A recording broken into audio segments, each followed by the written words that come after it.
I'm the twins' grandma. My quote for the day is, life is just a bowl of cherries. Cams is adorable. She's just the cutest. She is the cutest. So that was our grandmother, and she has a saying where life is just a bowl of cherries. Corrie, what does that mean? I technically don't know, but if you ever bring up a story like how life isn't working out your way, that's her response. Just a bowl of cherries. So this is episode 9, which means we've been doing this for 8 weeks confusingly, but there was a little issue with numbering the episodes in the trailer. Heather is using the trailer as his own episode, even though it was like less than 2 minutes It's our most listened to episode. This isn't good for us. Okay, no. But I don't know if anyone likes to hear the podcast stats. So we've been doing this for 8 weeks, and as of today, we have 8,000 listens, which means 8,000 ear canals have suffered through these high-pitched voices. I'll tell you, I honestly didn't know stats when it came to podcasts, but I realized we didn't know podcasts. No, okay, true. Okay, yeah, I'm following. But the interesting thing is, so the average listen to from episode 1 through 6 is whatever it is, right? But on episode 7, where you did that publicity stunt saying, I can't believe what the twins said about cows, it tripled the listen rate. Okay, but now on episode 8, where it was no stunt, it was just normal. Boring twins. It went to double. So it really, truly does work. Those marketing stunts, unfortunately, they're annoying. But they work. Boy, do they work.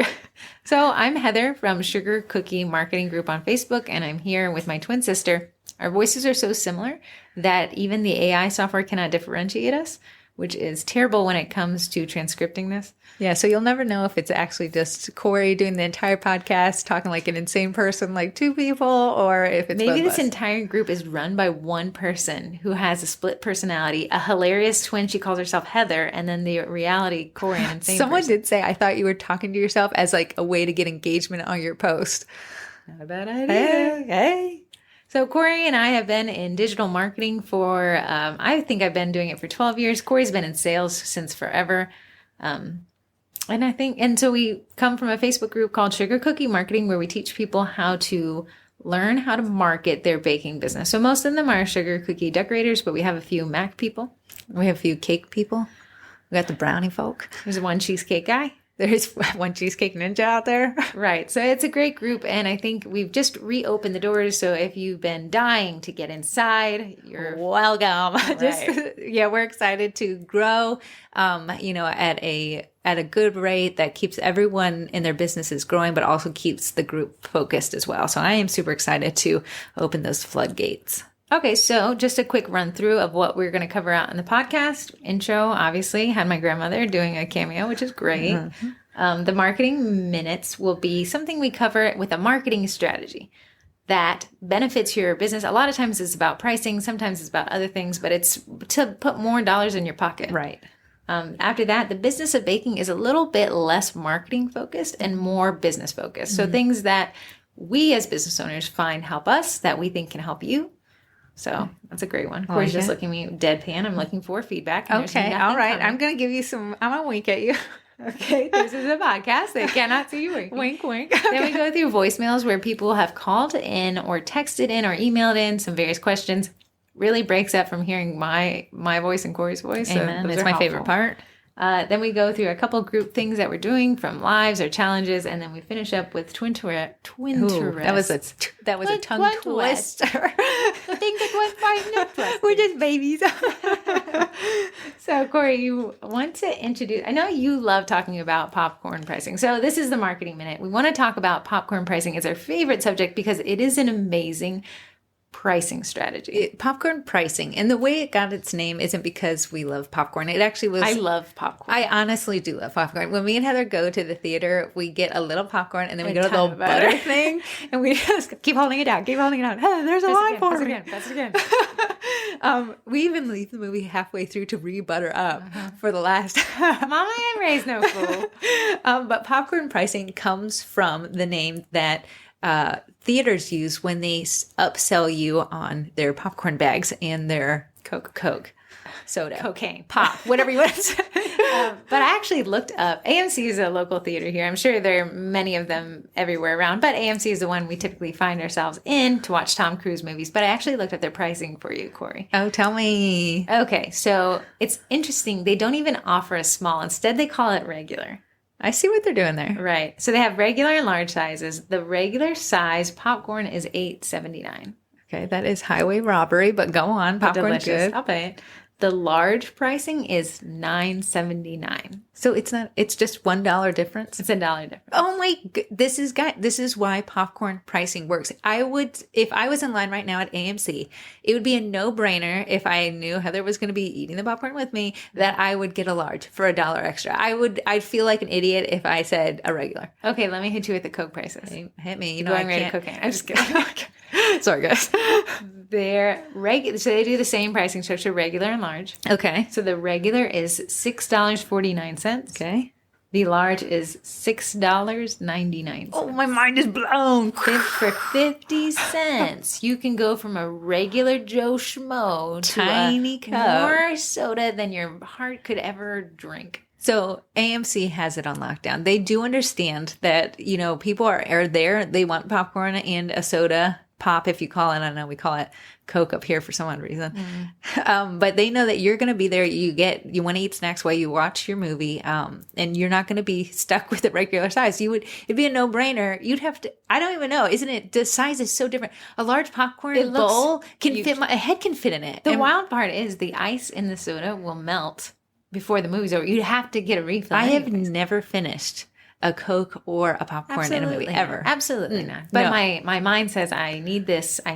But the big thing is you're saying if I pay 50 cents more, I save so much money because the Coke bottle is double the size. Yeah. But you didn't save money. You spent 50 cents more. I did. But in my mind, like I feel like money. I got away with murder. Right. Theft, thievery. Yeah. Here's the thing. That's why popcorn pricing is so fascinating because it benefits both parties. And rare in sales. Do leave a sale with a So happy you feel heart. like you got more, and I made more as the seller. I made a mistake. So it's fascinating that popcorn pricing actually drives us to spend more while thinking we saved more, which we didn't. We spent more. The easiest way to save money is not spend it. Amen. Do you think, let me give them a how to tie it into baking since someone's like, I don't sell popcorn. How does They're this like, why relate? is this popcorn movie theater? Why are the twins obsessed with popcorn today? It's because we haven't eaten and it's 1:00. The goal with popcorn pricing is to constantly push your customers to the next level, tier, package, whatever you want to call it. Heather and I actually tested this with DIY kits 1 month last year. We ended up with a small, a medium, and a large, like your typical 3 sizes. I'm going to call the medium a regular. Let's call it a regular now. Let's call the small like peon. Irregular. You're irregular if you get a small. You're just basic. But we had our small kit actually overpriced. Our middle kit was priced slightly over the middle of the difference between the small to medium size, and our most expensive was a no-brainer, was our larger kit. That sounded so confusing, so I'm going to break it down just a pinch for you. Dummy prices. So these aren't our real prices because we want to keep math easy. You guys are listening to us on a podcast. We're already difficult to understand. Yeah, so let me hit you with some easy math, mostly because hard math is difficult for me, so I'm doing this more for myself. Let's see if we price the small kit at $6. Our medium kit, or our regular kit if you're Heather, is $8.50, and our large kit is $10. We got that. We have 6, 8.50, 10. The difference between the small and medium kit, Heather, is how much? Oh, should make me do 6, 7, 8. $2.50. Yep, $2.50. While the difference between the medium and large is what? $2.50. $2. $1.50. Oh my God. Okay, well, let's read. That is insanity. Okay. Why would you ask me to do math? I thought we just literally said it was easy math. You literally said double, easy math. Double 6 is 12. Large is 10. Okay. The difference between the small and medium is You're stupid. Okay, guys. Okay, the difference between the small and medium is $2.50, while the difference between the medium and large is only $1.50. I now see her show notes, and it is written there. I'm so sorry. Oh my goodness, I had written it for her. Fingers. 1, 2, She was 3, literally had her calculator out doing the math. But if you see, our small kit is actually overpriced, and there's a reason for that. We want to actually deter people from buying our smaller kit. It only has 6 cookies. If we're doing a DIY kit, it's a little overpriced. It almost is a no-brainer to go to the medium kit. Okay, the medium kit is gonna be good, and it's a good option, but it's not the best option. That's our large kit. That's why we have our stepping stones between the small and medium larger than the stepping stone between the medium and large. We're always pushing people to that next tier. So we want our large kit to look like it is a steal. Like that Like, we'd be dumb. Why are you even selling it? Like, they don't realize they priced it like this. exactly. So if you think of our small kit is $6 and our large kit is $10, it's not even double the price, but it's double the product. Right. It's almost, even if you can make it more than double, it's whatever it is, the psychology behind it is amazing. I can look at Corrie's pricing structure and say, okay, small kit, $6. Again, dummy prices. These are way too low, but we're just doing this because clearly Corrie and I can't add or subtract anyways. So we got $6. I say small kit. Okay, let's pretend small kit 4 cookies. Let's pretend the large kit has 8, so double. Yeah. So I'd say, okay, if I'm getting double the amount, I should pay double. So 6, 12. Okay, I'll pay you 12. Oh my goodness, she doesn't realize it's only 10. So what do you think most customers would end up with? They'll end up with the large because they feel like they're saving money, but they're not. They're spending more, but they feel like they're saving and we're getting more. It wins across the board. Exactly. And people will buy the small kit. Just maybe they only want 4 cookies. You still left it as an option, but here's the thing, Corrie. Yeah, tell me. Instead of lowering the price of your large kit to make that double, you raise the price of your small kit. Why? Because 1, it's popcorn pricing structure, and 2, you still let people have the option for the small kit if they truly didn't want to buy a lot. But 3, when you do sell that small kit, you're making more per sale of small kits. Yeah. So your margins are higher on the small kit, which we all know small kits are annoying to do. But Heather and I ended up selling mostly large kits. Mm-hmm. I think we maybe sold just a handful of small kits of people who had like 2 kids that they didn't want them fighting over the same box.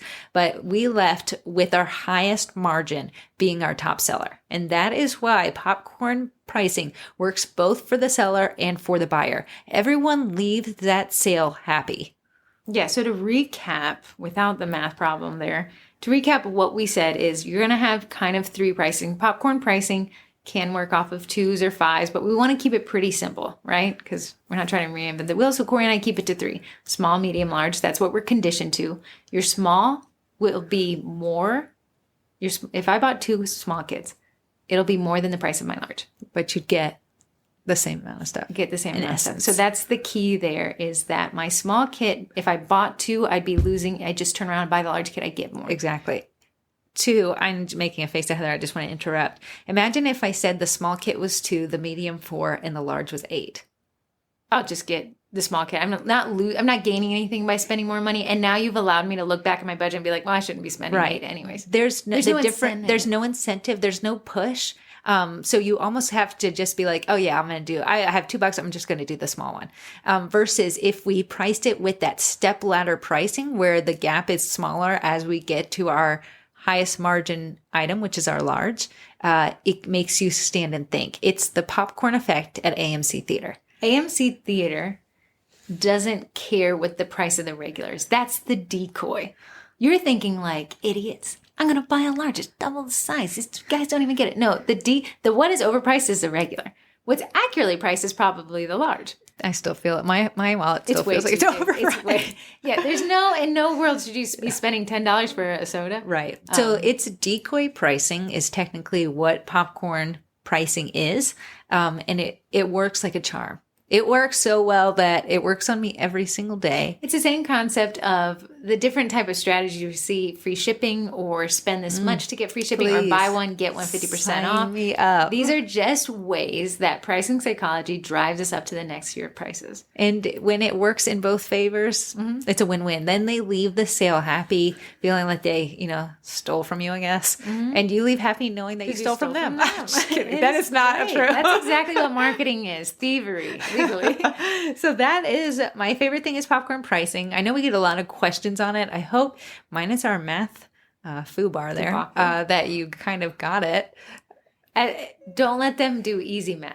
Corrie added a 50 cent in there. Obviously, it threw me. I was not planning to factor. That's what it'll throw people who are buying from when you add in cents, it makes it confusing because I can't do the math as easy as 246. Exactly. 369. Right. When I can do those real easy, I can be like, there's no deal here. Yeah. But you could even do a little bit easier math. I love that you threw 50 cents in the middle. 50 cents feels like nothing. When I think 50 cents, 2 quarters, can find that in the lawn outside somewhere, I'm sure. So 50 cents is easy to justify. But it's also confusing enough that you're like, there's something here. I know if I buy a large, I'm getting more. We didn't come up with this. We're conditioned to feel that if we buy more, if we spend a little bit more and we get a lot more, that's a deal. We had one time in the group, somebody said, I will not try to rip off my customers like that. But I want Heather just to touch on, I think you maybe did it last time, just the Wegmans flowers. I go to Wegmans, Weggy Booze, all the time. And as such, I can kind of monitor as their prices start to fluctuate. So typically, I think 12 long stem red roses is $20. Yeah. Right? The week leading up to Valentine's Day, it's magically $30. And they'll have one there. They'll have a single rose that is $8. Right. So I could buy one rose, which is still romantic, but I could buy one rose for $8, or I could get 12 roses for $20. So what they've done is they have created decoy pricing. Why would I ever buy one rose for $8 when I can get 12 for $20? Especially if you have 12 girlfriends, then you could just give them each one. Oh, 12 honeys out there. I hope we don't see each other.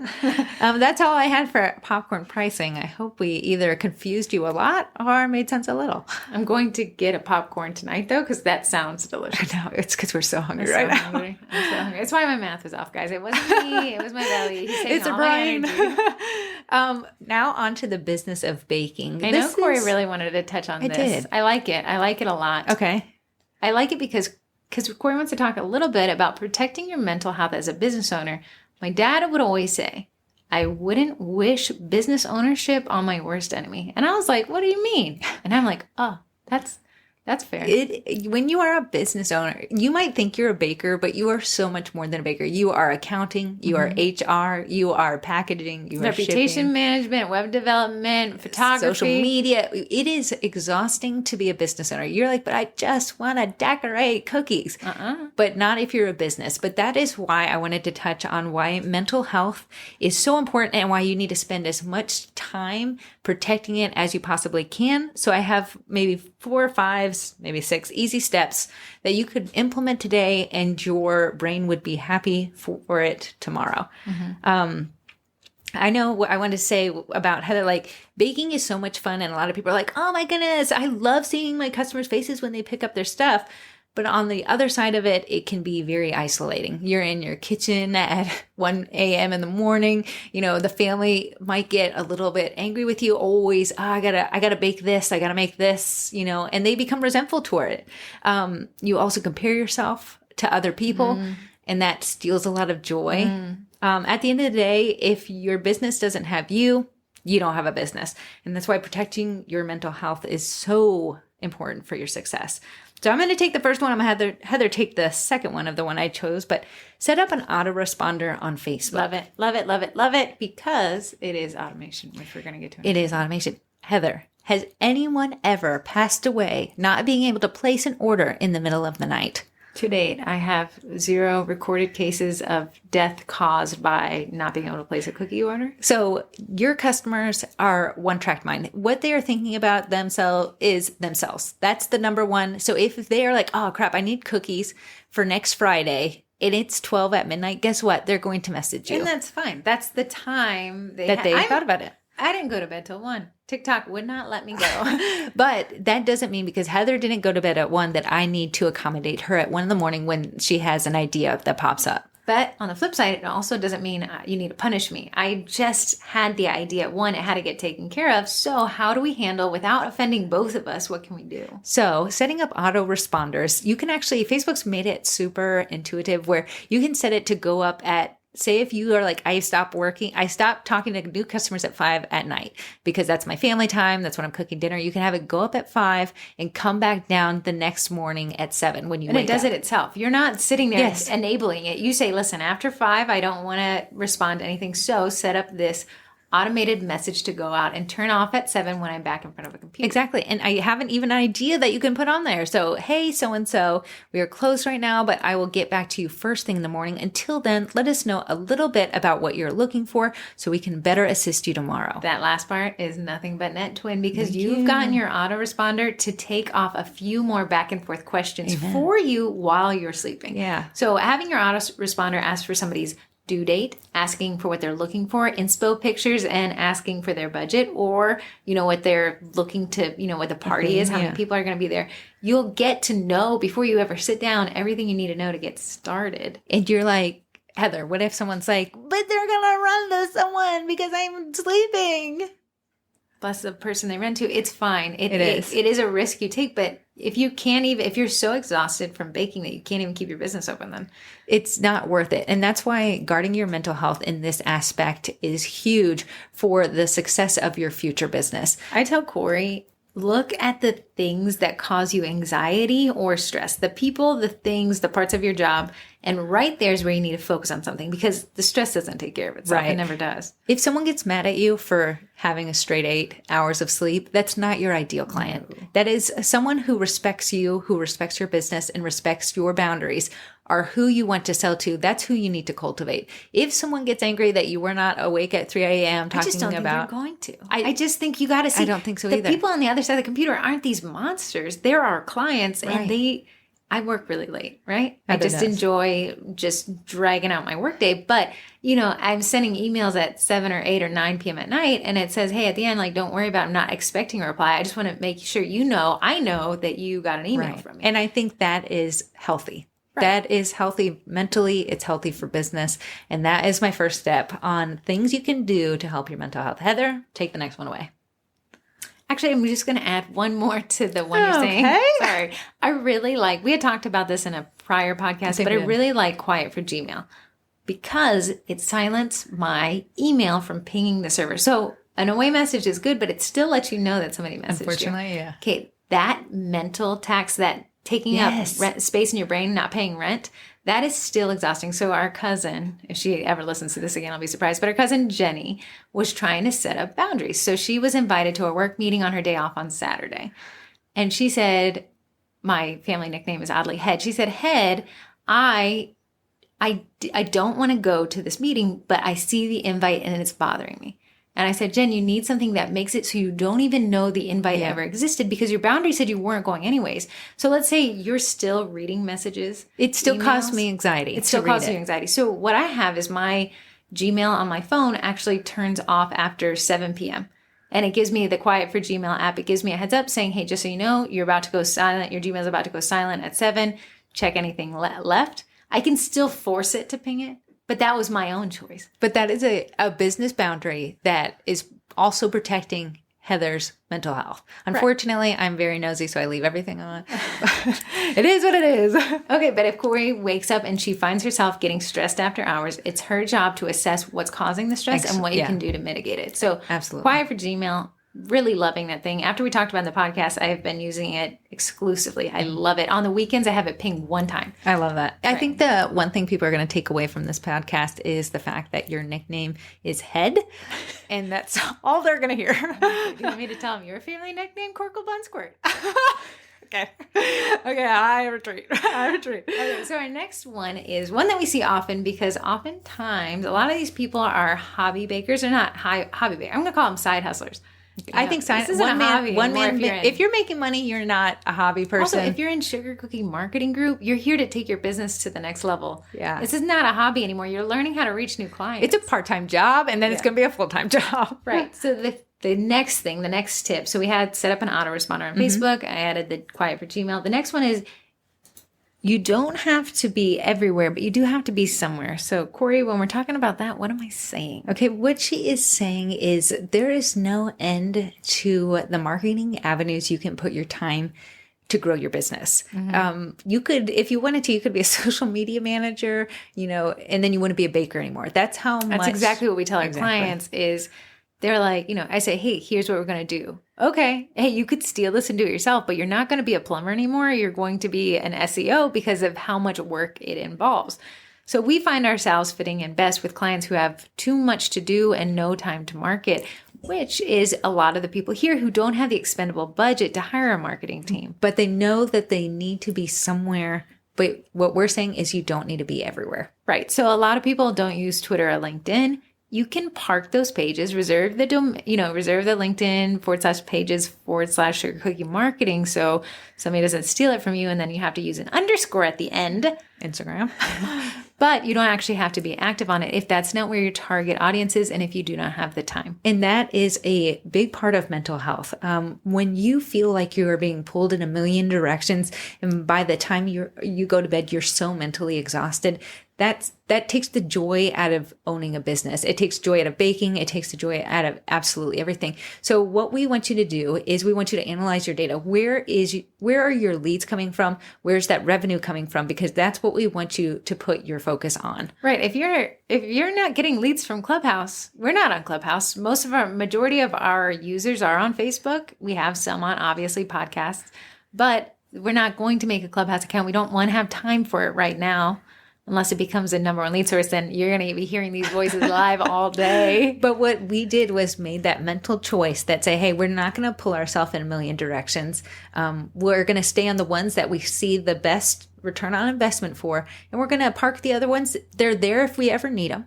They're there if we ever find another minute in the day. But until that point, we're going to actually focus on what we can handle. That makes us mentally happy and not get overwhelmed. So a lot of people are like, well, the girls talked about, being on TikTok, being on Instagram, being on Facebook, being on this, being on Pinterest, email marketing, website. That if it causes you to freeze and say, I just don't want to do any of it, stop, breathe. These are recommendations. If you had the time, if you're a stay-at-home mom and you have time to kill because the kids are asleep for an hour, sit down, build out the content for Facebook for the week, for 2 weeks, for 3 weeks, if you can. Breathe and see the next time you can carve out some minutes in your day. But that leads us to our next tip is automation. Ideally, yes, you have someone hired on your team who takes care of LinkedIn, someone that's hired on your team that takes care of Facebook, Instagram. That's not reality, right? It's not. So there are automation tools. Ideally, yes, your captions on Instagram are unique and written for Instagram, and your captions on Facebook are unique to Facebook. That's a lot of work. It is. Right. So Facebook offers a free ability to cross-post. So you can still use hashtags on both platforms. You can still try to make unique. Even Creator Studio allows you to create a post and change the caption for both platforms at the same time. Right. But automate it. Yeah. So you get double the benefits for only one time the work. Because we want you to stay happy in your business. And I know people can come into the group and you feel overwhelmed. Someone had a successful pop-up. Someone's doing a virtual class. Someone's doing this. And you feel like, oh, I need to be doing all of these things or I'm not going to be successful. And that's just not the truth. Right. Just be somewhere and be there. Keep showing up there. And then as you carve out more time, or let's say you expand your team, or you find that, hey, I can quit my day job to make this my new day job. You'll be able to add a little bit more of those things in there. An example this week. So I like to see where there's something that there's like an automation could exist and it doesn't currently, and it's causing me a pain that it doesn't exist. Right. So one of our clients is a beekeeper. However, he doesn't sell bees. So he has a vendor list of bee sellers he recommends you buy from. These bee sellers are mostly farmers, and the way they transfer information is very disjointed. So either a picture of their business cards, some of them don't have websites or even emails. It's a phone number. Some are sending pricing. It's so haphazard, cattywampus, that it is really hard to. And so John will be like, well, I sent you this. Why isn't it up? I sent you this through a text. No. Yeah. Let's automate it. So we created a form on his website that any bee seller would have to submit, and it would send an email to me and it would send an email to John. But that's not it. Can we make it more automated? Yes, that form I used Zapier to push the form to a Google Drive sheet that updated all their information. So it's all the same format because they were required to put in different fields. Right. Now, after that, I'm going to have that Google Sheet automatically embedded into his website. So any data he approves gets pushed out to the website, and guess who's not involved anymore? Heather's no longer involved. And it was really taking a toll on her mentally because to have one person say, where's this information? Where's this information? Another person said, I sent you it. Where is it? It was stressful. So Heather has automated it. That's why we would suggest, if you haven't already, to take a look at Google Forms. Heather, how much is Google Forms? It is super cost prohibitive. It is $0. Oh, but what can you do with these forms that would help you in your business? You can do a lot of things. I really like Google Forms because you can have it export to a Google Sheet, and you can have auto responders, and you can have a notification emails, things like that. So it really takes the pressure off of everyone to automate tasks. We have a client that does a remodeling company. Anytime someone submits a form, hey, they're really busy. But when they submit a form, he doesn't know it, the owner of the business. We've talked about it once a year ago. We set up an automation that person gets a whole email from him. He never wrote it. I wrote it. But what it has is things about the business, pictures they can go look out for inspiration, the showroom hours, and all the stuff they need to feel like, hey, he cares. It does say, hey, listen, this is automated, but if you have any further questions, you know where to find me. So it just streamline it. So if you can get the most information out of your customer with a form that will help you mentally, because you won't go to that back and forth thing, through Facebook Messenger or whatever, it will help you be happy in your business and it will protect your mental health. So that's what we're all about today. The next one is adding a rush fee. Some people are for it. Some people are absolutely against it. You might say, how does this help my mental health if it gives me more work? And the reason is because that rush fee is what's going to make you happy with this last minute order. It's a dollar amount to compensate you for your time and mental exhaustion that it takes to accept a new client and do their last minute LOL dolls. I turn down orders a lot. Heather can tell you that. Exclusively. Custom orders aren't always my pride and joy. Because it causes you a lot of stress. It causes me a lot of stress and anxiety. So when I take a custom order, it's one that makes me happy. I find joy in it. The theme is good, or the client is perfect. Right. Yeah. So I had to tell her I got my unicorn client this week. I actually didn't want to necessarily take the order because we do have a busy week of work. But I told her you can pick one color and that's it. I said, But she was already real laid back when you started talking to her, and she was like, cool, I don't care, man. The more you do for me, the less I care. And it was a perfect combination. Yeah, so she gets to choose one color. Everything's up to me. She's paying my prices, and she's picking up where I am. So I want to talk about the ethical dilemma behind rush fees, because whenever somebody asks us in the group, there's about 50 comments saying, I don't charge a rush fee. And listen, it's your business. You don't have to, but we're here to make money, and we're here to do it effectively. So here's my argument in favor of rush fees. Tell me. Rush fees are saying, hey, don't place orders last minute. It is setting boundaries. It's setting a boundary, but it also says, but if you do want to place an order last minute, I have a price. I can be bought. I can be bought too. So at a certain price, you're saying, hey, listen, I don't want to take this order, but if you're willing to pay me extra, it's enough payment for me to be okay with taking this order. And every time I want to roll my eyes, I think of that extra payment and I'm fine with it. So people say, well, what do you charge? The second ethical, after we get past the fact that people don't think rush fees are ethical, which is mind-blowing. They're just fine. However you want to run your business is fine. There's two ways you can do this. I know Heather's way, so I'm going to say the other one that she doesn't say. You can do a percentage of the entire sale. And a lot of people do it this way, whether it be 20%. Some people will do an additional $10 a dozen, and Heather take away with what you think it should be. Okay, guys, I love me a business boundary. The rush fee should be the amount at which you're willing to do the cookies for without complaining. Okay, so say if I'm having a bad Friday, someone calls in, my rush order might be a little bit more because I'm having a bad day. Is that what you're saying? So let's say, hey, listen, the amount it would take for me to want to do this is very high. Yeah. That tells them, so I mean, be fair, but yeah. So let's say I had $46 a dozen. Okay. I do not want to do this order. Okay. But you pay me an extra 26, buddy, and you got a dozen cookies coming your way. Absolutely. I will have to say Amazon does this as well. They do next day or same day delivery for an additional $2.99 on some products. Do you know how many times I've taken them up on that? A ton, I imagine. Yeah, because I want instant gratification. I remember everything last minute. So it is actually beneficial for me to have the option. But you put out Amazon, you put out a UPS driver, but they were like, hey, we're down for this if you're down for this. And guess what? When you tell your customers no, like just no, and you don't even try the rush fee, even though you could probably take the order if the rush fee was good enough, you're maybe doing a disservice to your customers, just saying. That's fine. It's a boundary. Hey, I don't take late orders. I just don't do it. It's too much stress for me. I build out my calendar 5 months in advance, like some of these amazing people who are that put together. So, hey, rush orders aren't for me. Then you have the middle people who say, hey, at a certain price, I'm willing to do it. Then you have the other people leaving money on the table and working a lot of extra hours, and that is fine. It's not how I would run my business. I am here to make money. This is not a charity. Right. So I think mentally, to advocate for yourself, if it is a financial gain, to help you mentally with an order, I think I'm 100% for it, as I am the person that is willing to pay extra for something that I want as well. Yeah. I wanted a dress once for some event. But I waited until the last minute. So they were like, okay, you waited till last minute. It's, $20 extra bucks to overnight it. And So- I'm like, well, buddy, I waited till last minute, but I want the product more than I care about the $20. Let's make it happen, Kevin. Right. So both people actually leave that sale happy when you accommodate a rush fee that protects your best interests. But if you don't charge a rush fee, you're actually rewarding bad behavior. But no, I don't care. It's fine. If you want to do this, it's fine. But you're also creating a stress in your life. Right. And this is all about how to You lessen can't the stresses. scale it. You can't You scale it cannot if you're scale it. stressed. Absolutely not. And that is huge. When you have a business, if it's not scalable, it will not be profitable. So a lot of people say, well, I'm just doing on this side. Then don't charge your rush fee. You're just you doing do this whatever you for want. fun anyways. But if you're here, I'm here to make money. I'm building out my schedule. I have to get things regimented, this. Then you're looking at a rush fee to protect yourself and make it worth your time, because time is money and you must charge for time. It's not a part of profit. It is cost. It is. I'm going to go to the next one and have Heather break it down for us. It's okay to take time off.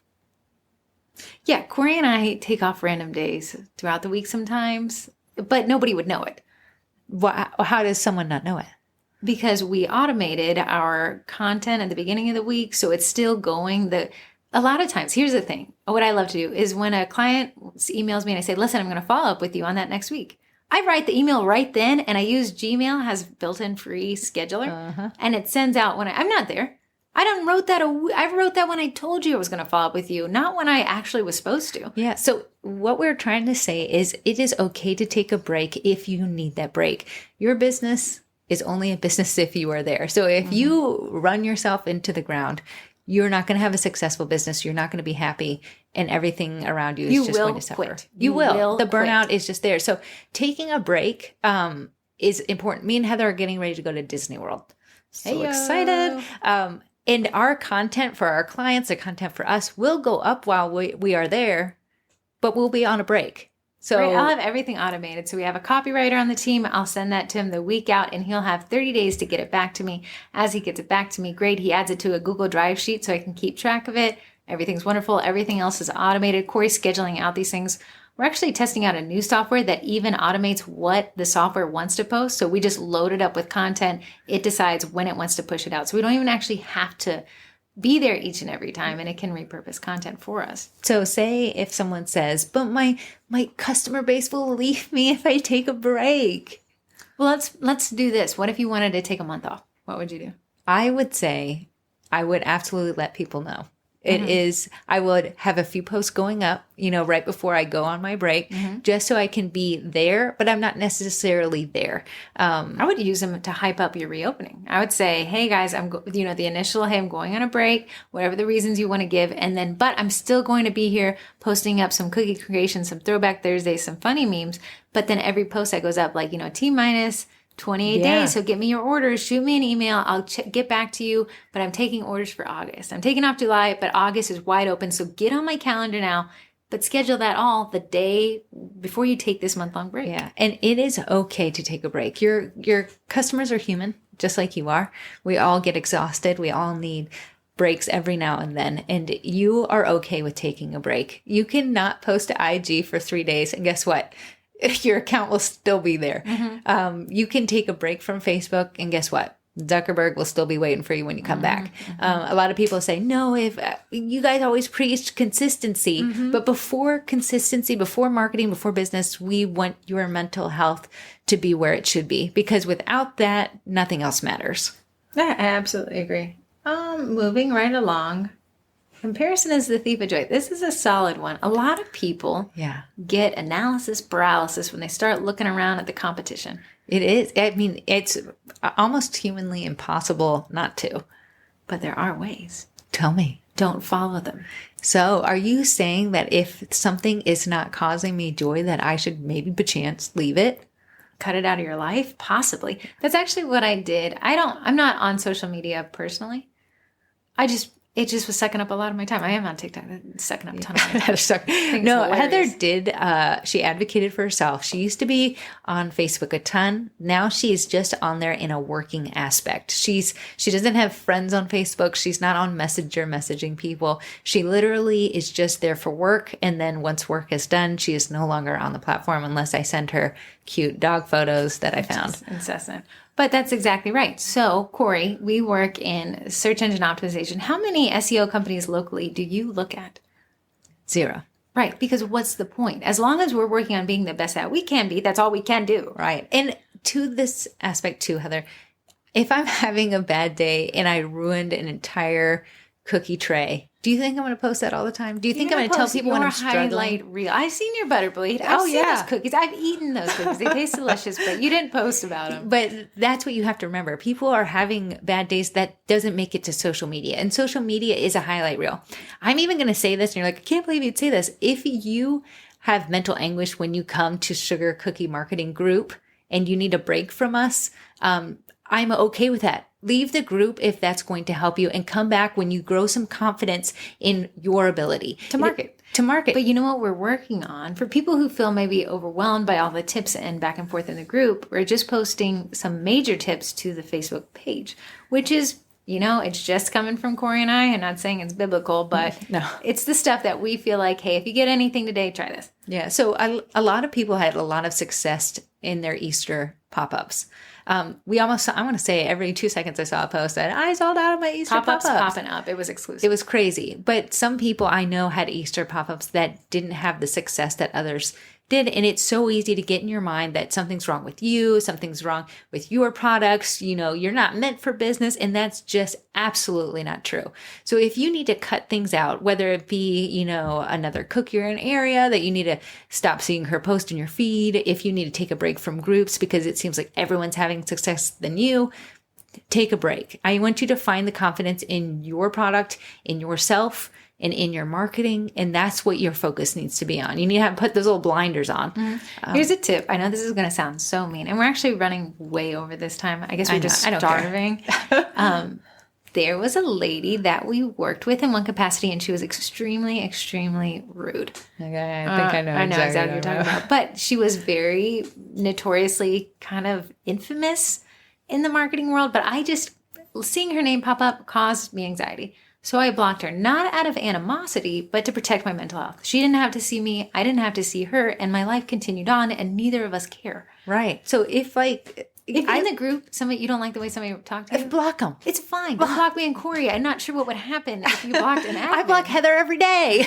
But block the people. If you disagree with what somebody said and you don't like seeing it, if you're doing it to be spiteful, maybe it feels good. I don't know. I think you're cutting your nose to spite your face. But if, hey, this person, they're very rude. I do not like what they're doing. They cause me stress. They cause me anxiety. Block them. And guess what? You two no longer exist in each other's world, and it is okay. And you were fine. One less connection you didn't like, sign me up. Yeah, trim the fat off of your contact list. And I promise you, the gold remaining ones will be people that truly added value to your life. You owe nobody anything. Me and Heather do this, before Heather deleted her Facebook, and we go through our friends list and remove people.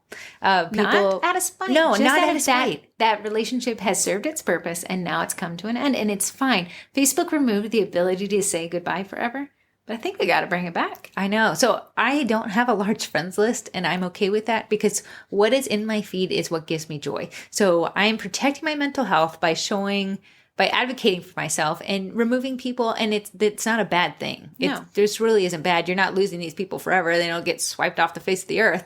You're just no longer in your feed. So you really have curated content that promotes mental health. And think about this. I know a lot of cookie people have sent me friend requests. I don't accept them because I'm not on Facebook. They're signing up for literally nothing. Right. But when you connect with somebody through a common interest, suddenly, when you're in their world, you realize that that's the only interest you share. Yeah. But you feel obligated for some unknown reason to say, well, I got to maintain this. You do not have to maintain it. You don't. And you can support them. Right. From the sidelines. And that's agree to disagree. Okay. That's a beautiful thing. You can't hate somebody for opposing beliefs. No. We all have beliefs and such.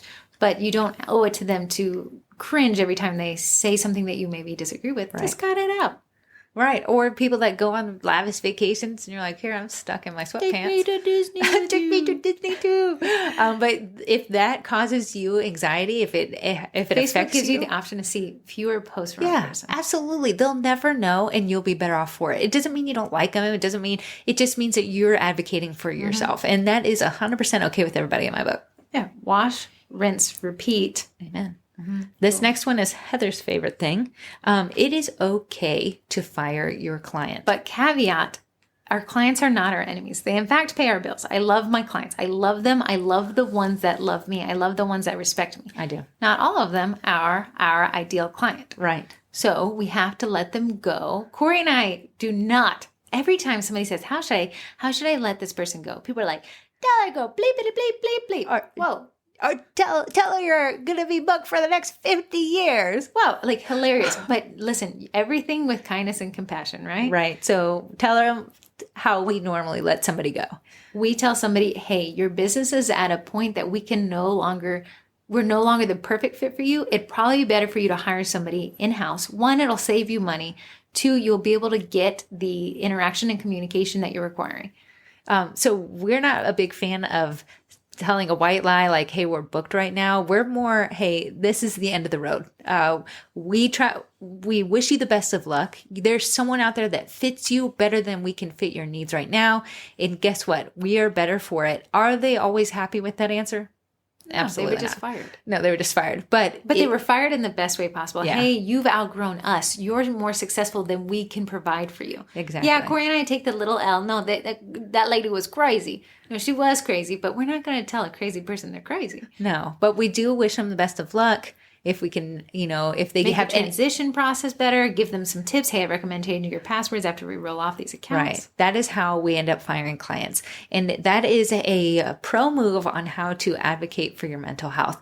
You have a client, and I know everyone right now is thinking of somebody. It's going to be someone who always thinks the squeaky wheel gets the grease, who when you see their name come up in Messenger, that little panic, that little your bun clenches a little bit. That's the person that you need to remove from your client list, and you can do it nice, you can do it fairly. And even though you're like, but I'm having a loss of income right now, the amount of mental health you will gain from removing that person from your client list is so much more value added than getting a sale that makes you unhappy. Yeah, absolutely. It's just letting people down nice and easy. The same way you would break up with somebody. Don't ghost them. Don't ghost them. Right. You don't like when a client ghosts you. You don't ghost a client. So we always try to respect the people, to treat others how you'd like to be treated. So, hey, if this is not working out for you, let me know. Let me know the same way you break up with me in a way that's nice. Yeah.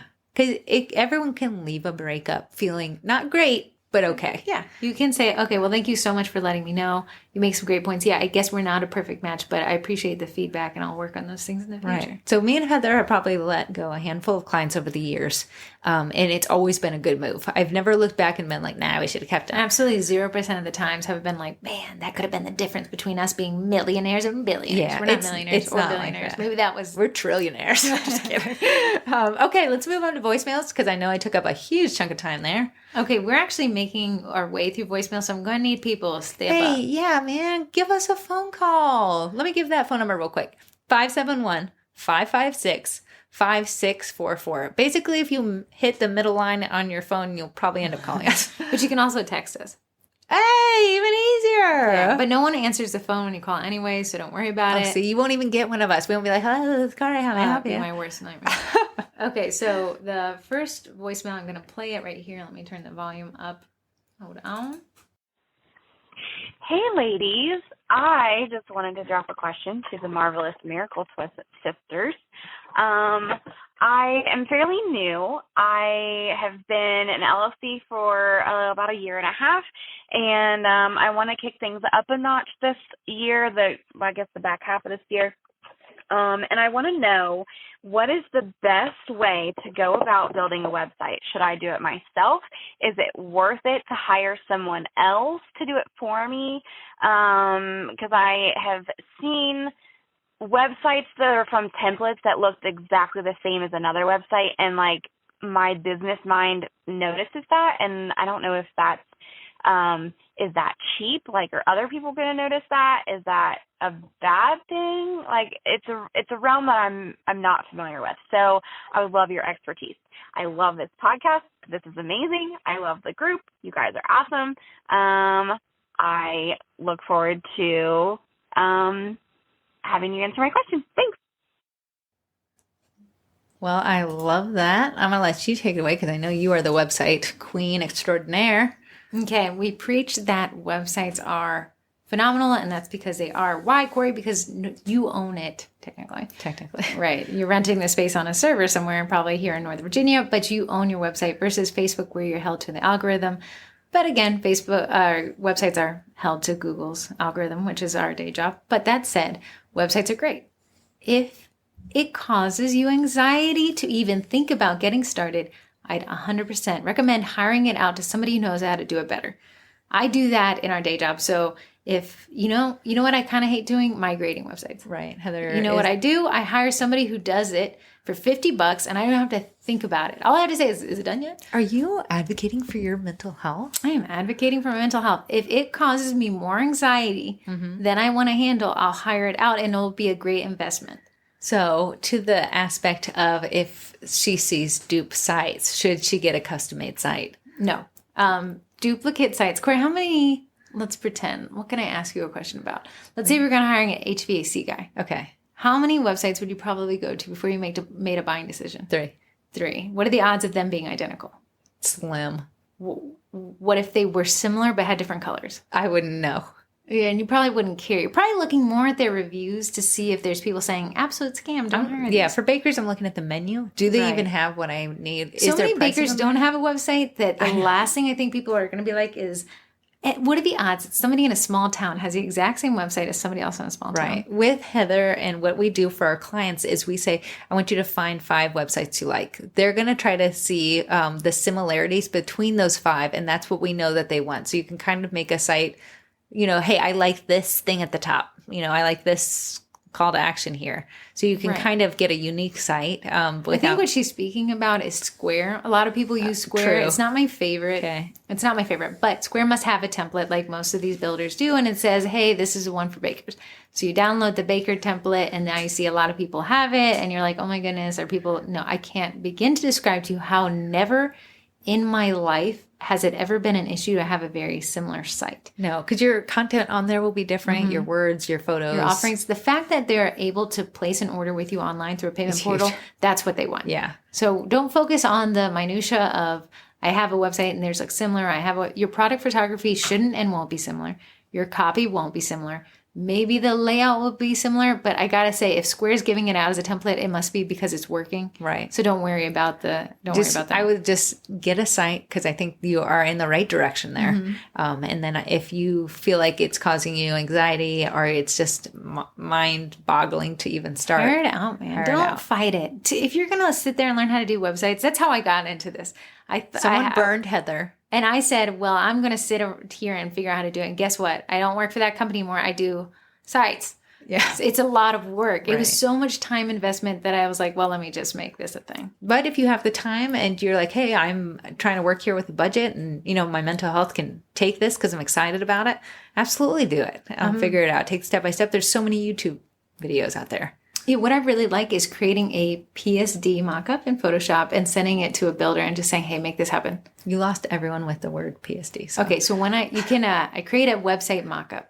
It's just a picture. Okay. Imagine it's almost a drawing. Oh, okay. I do create it in Photoshop, but you can do it on Procreate if you wanted to. Okay. Then I say, I really like this. I send the image to a guy.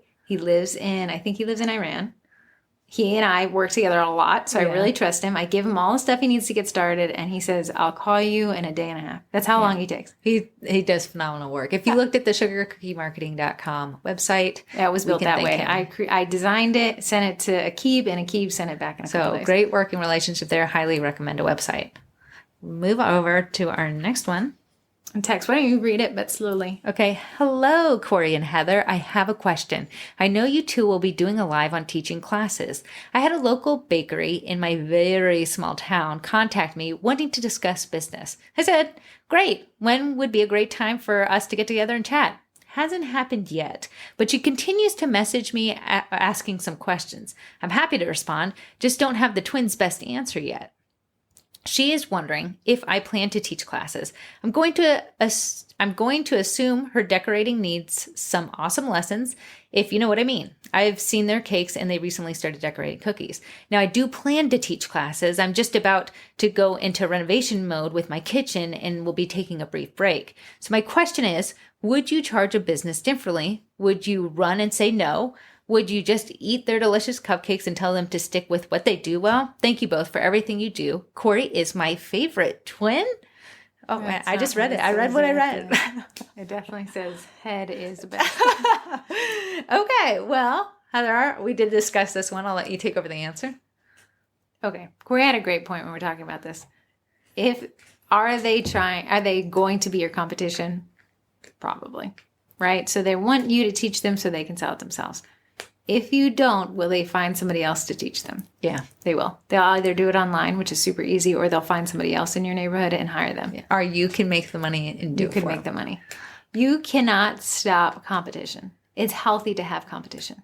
If you didn't have competition, you'd probably an unsustainable You'd be in the industry. wrong industry. And the best part of this is they're going to learn and start selling cookies in their bakery. They're probably not going to start teaching classes. But guess who's going to become a referral source? Taking classes. Exactly. So by investing in those people, I would charge them a little bit more because they're going to be making a Charge bundle them off considerably more. You have one-on-one time. They have your captive audience. You're telling them everything they want to know. I would say you're looking, if it were me, at least a couple $100 for an hour or two. For an hour or two, and it more depending on how detailed they want to Right. get. Decorating, I can tell you, as from experience, it's not a one-day learning thing. No. Heather has seen the massacre of cookies that I have made I have eaten them. at least to get where the bare level I am now. So I would really think about maybe saying yes to this.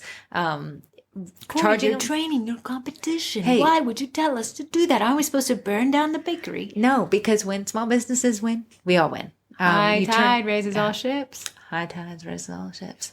So, they probably have a little bit of more of a market to reach people with a brick and mortar, but you guys are attracting different people. They're probably selling to walk-ins. Yeah. You are cultivating a list. You're making it more custom. It's just a different market. There's a Safeway and a Giant and a Harris Teeter and an Aldi and a Trader Joe's within 10 minutes of this house we're sitting in currently. Right. They're all flourishing. Yeah, they're all there. So it's a sustainable market. If people are entering it, if they're leaving it, that's a red flag. All right. Okay. So again, that number is 571-556-5644. Please call. I think we've really dug through a lot of these now, so we need new phone calls. Okay, so I want 3 of you listening right now. Just 3 to call in. Make up a question. Yeah, just throw us an easy one. What's your favorite soda? That would be easy. Diet That would be good. Okay, so moving on. We're almost at the hour mark. Hey, I'm sorry, guys. Hey, Cheesecake Ninja is going to have to take a to and from round work. trip. Okay, so group challenges. I think, Twin, Oh, we should do another 3x3x3 challenge for May. I am totally down because it was so successful for me the first time. So what are you were looking at your insights today. What are you looking at? I love looking at my insights. It does take good content, good consistent content to grow. But I have seen myself grow with followers, with engagement. I went ham on Heather's 3x3x3 and turned it into 28x28x28. But I think it's easy to digest. It's easy for us to do. So I'm totally down with the month of May. So what is a 3x3x3 challenge? I think you comment on 3 people you do know. You comment on 3 people you don't know. And then you comment on 3 people that are following you and you're not following them. Yes. And then that is how you have a very healthy overall marketing plan for your Instagram. And it's pretty simple. The $1.80 Very rule was quite aggressive and wildly successful if you did it. Yeah, a lot of people saw benefits from it. That's 90 comments. Now we're taking it about to 9 comments. Yeah, that's easy peasy. And it's just not beautiful cookies or cool. It is reading their captions, looking at what they created, reading the captions, answering the questions if they did that. So Asking a question, creating a conversation. So if you're going local, you're going to do this for local folks. If you're trying to be an influencer and you want other bakers to follow you, you're going to do it to baking accounts. It really depends on your target audience. Corey and I want more bakers to follow us. That's who our target is. We're telling the bakers how to market, so we want them to follow us. But Corey has a personal account. Maybe she wants people to take her class. She's not going to care so much about cookiers. She's going to really work on growing local people. Amen. Okay, we have some lives. We just covered a really awesome live. How to nail Mother's Day pre-sales. It's really about pre-sales in general.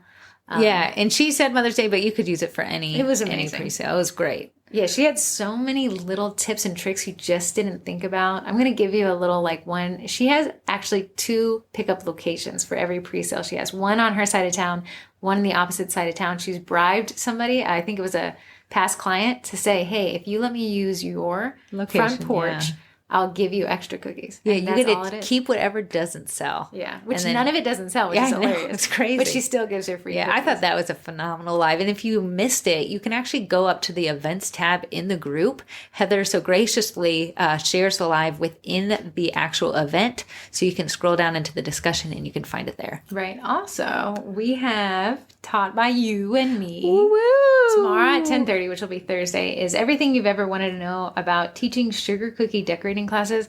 I did the stats, and Corrie and I have had almost 200 people in and out of our class doors. Yeah, in just the last 6 months. Yeah. Yeah, Maybe about 7 months. maybe. I guess I don't know. It's been a lot. I feel like my weekends are. Yeah, 200 people have walked through our door, and our average ticket price is, Well, not average. It's $70. yeah, $70. Yeah. So we're going to tell you everything that we do. Hopefully we'll answer a ton of questions. You already gave so many. So if you go into that event and have a question, type it in there, especially if you're going to miss it and you want us to be able to get to it. Yeah, the live will be in the main group, but again, I'll link to. Does this mean the have to live. shower? Yeah, unfortunately tomorrow. So I'm going to need you to try a little bit. Then we have how to create, build, and grow a cookie business newsletter with Jennifer Groh. I'm actually excited about this one. Newsletters are great. When Corey and I don't have a class full, we shoot out a newsletter to past attendees with a $10 off code and say, just get your butt in the seat, man. Oh, and I want to say 95% of the time it will fill our classes. So we had a class this weekend, 2 remaining seats, sent out an email for $10 off. Past client returned with her niece who is extremely talented and says, hey, I'd like to come back to future classes. So we've even used it Love it. to fill in more. Then we have porch pops up. I love it. Porch pop-ups for rural communities and small towns with Jess Clapper. She is a pig farmer. She has got the coolest TikTok ever. Find her there. Yeah, and then she's going to say, her thing was, hey, a lot of people say they can't do this because they live in a small town. They can because I do it. Yeah, so she is going to remove all of the doubt and the excuses. Yeah, right. Then we actually have Instagram marketing with Courtney from Bakery Tico. She is the prompt queen. She is actually phenomenal on Instagram. If you haven't followed her, follow her already. Her TikToks are pretty funny. Her TikToks are hilarious, but she does share it on Instagram, so you can get both there. But she will be a very good one to listen to if you have any questions on how to create engagement in Instagram. Right. And then we have a really interesting live coming up. We're still setting it up. I have to create the event. It's relationships and baking. Ooh. Right. So back to kind of the mental health thing is a group member, Lisa, had a lot of contention in her marriage from baking. It was taking up so much of her time. She didn't feel supported. Her husband felt neglected. So they came up with a pretty interesting solution, compromise that works really well for both of them. And she just wanted to give people in the group some tips on how to manage your relationship while you're working these extra hours. I think this is a huge one because we do feel isolated. No one wants to be like, my family hates me. What do I do? Right. Here's my cute cookies. Nothing's cute behind the scenes. Yeah, I cried while I was making these. So that will be actually a really good one to tune into. Is that the correct date on there? Yeah, we just firmed it up today. She lives in the Yukon. So I had to do like Yukon to Eastern Standard Time translation. So she goes live at, I think she said it was 1 p.m. It'll be at 4 p.m. for us. Okay, on the 27th. Mm-hmm. All right. Now we are at Twinterests. Yeah. Okay. I have my Twinterest. You guys actually sold out of that black royal icing. I could spank each one of you because you can no longer find it on Amazon. But my Twinterest, this one, is a zester. And you're like, what is zester? And sounds spicy. It's spicy. Lemon zester. I didn't know people didn't know this, but say if you have a set, even if you were doing a puzzle set or squares that need Tell me about to. your credit card thing. Oh, so I did this Sephora. I actually collabed with them. I do a post about it in the group. So if you want to tune in this week, because I'll tell you how it went. But they wanted 50 credit card cookies. Heather made me a credit card cookie cutter. And when I baked, sometimes they come out with a little bit rounded edges. But we all know. Do you remember who gave you the stencil? Yeah, I'm calling her out when I post it. Okay. Yes, so she'll be good to go. But we did have a member who helped me with the stencil and needed it in like no time at all, and she was amazing. So Why didn't you say that about the cutter I made? You need it in no time at all. Oh, Heather made it in no time. She's amazing. Okay, but with a credit card, we needed those crispy lines on the side. So you actually use this tiny zester you can find on Amazon, and it gives you crisp lines. So if you need something like you just shave off the side of it. You just shave off the side, and then you use your shavings, and you could use it for a sand scene if you're doing a beach theme or something like that. Yeah, you can absolutely use it. It's super fine, so it is really universal. You're using twice, a win-win. If you're doing the front porch set, this is what I use the zester for, so it can sit super tight. That's great. Corey's new thing is to make packaging interactive. So we have a couple of neighbor kids. He's about 9 or 10, and he's figured that if he can challenge us, he'll get a free cookie. So he'll be like, "Hey, I don't know, like boats. Like, can you even do it?" And I'm like, "Yeah, dude, I can do a boat. I can print the cutter." So I printed Corey the cutter. She made a boat, but then she used blue sprinkles in the packaging. So I know you made dirt the other day using We did grounded Oreos. But if you use this zester to create you could do the sand. It would be so cute. It'd be such a cute sand. Love it. That was my Twinterest. Okay, mine's much more boring. I'm sorry. Oh, wow. Okay. Mine's amazing. No, I really, I've been in the spirit of automation. I use Asana as a project management software. It's free for one person. Okay. Great. So, but in Asana, I can create templates. So for an example, if what I do is I have a trigger set up to say 5 days prior to a sugar cookie class. Then it says, okay, 1 day out, do this. 2 days out, do this. 3 days out, do this. And it creates a checklist and assigns it to me with a due date that I don't have to think about because I've already set it up one time. Nice. And it tells me everything I need to do. So I never have to keep thinking about what happens when I have to do something. It's like automation with our point we made earlier. It's almost like these kids get it. Oh, man. Okay. Well, we have talked your ears off, even though we are starving. 5 minutes. So hopefully you have a lot of baking. I'm so sorry, Greg. Yeah, you're correct. So hopefully you have a lot of baking to do. You can listen to this. Otherwise, listen to it one day. Listen to us the next day. All right. Goodbye. Bye.